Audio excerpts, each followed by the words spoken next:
Constantine succeeded in creating a single Catholic Church, but over time, some differences in both interpretation and some questions about really power came to tear the Church apart, ultimately leading to a great schism between what comes to be known as the Roman Catholic Church and the Eastern Orthodox churches. The fundamental issue here was the question of whether there was a single leader of the Church, because over time, the Bishop of Rome, who came to be called the Pope, they started to claim more and more that they were the solitary seat of power in the Church.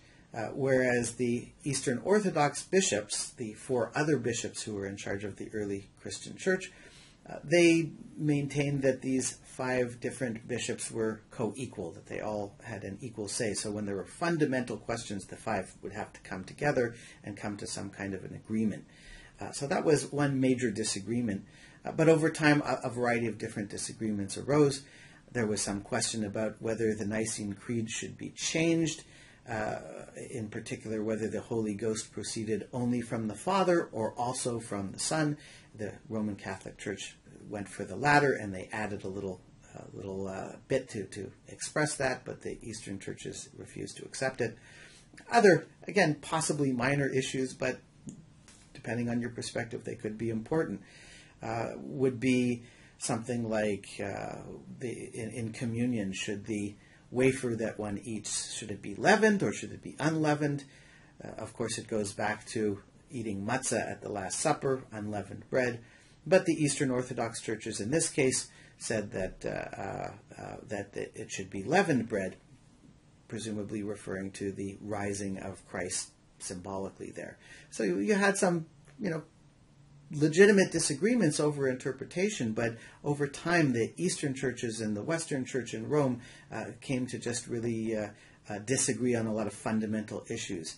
It really came to a head in the Crusades, when the Western Europeans came to the East, and when they went through Constantinople, one of the most important centers for the Eastern Orthodox churches, they not only sacked the city, but they put a prostitute on the throne where the patriarch was supposed to sit.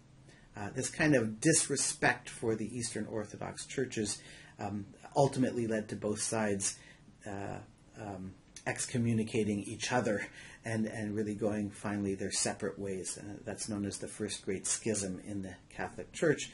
Of course, we will eventually get to the Protestant Reformation, which will be another important dividing event. In any case, despite the fact that the Catholic tradition and the Eastern Orthodox tradition are closer together than either is to the Protestant traditions, there are some differences worth noting, and in particular, a kind of emphasis in mysticism in the Eastern Orthodox Church that is worth saying something about briefly. You may have seen these kinds of icons, specialized form of Eastern Orthodox paintings. Here you see Mary and Jesus. And they will use these as a kind of window into the divine world. It's a way to help focus in contemplation, which is, of course, one of our themes in the course, so that one kind of lets go of one's attachment to ego and self and being embedded here in the mundane world, and is able to become unified with God directly in practice, not only after one dies, but that through mystical practices one can attain a kind of sense of becoming one with the divine light that suffuses the entire world. And that's really one of the characteristic features of the Eastern Orthodox traditions, is a stronger emphasis on that mystical kind of experience. In any case, I want to just quickly say something about the reflection paper for this particular lecture.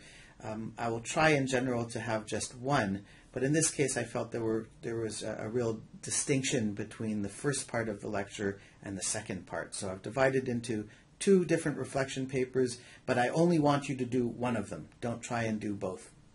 The first one is focusing on the question of faith and works.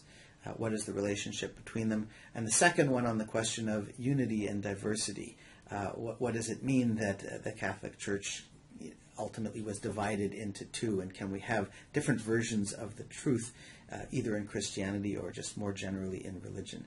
So I want you to reflect on one of those questions, but please don't do both.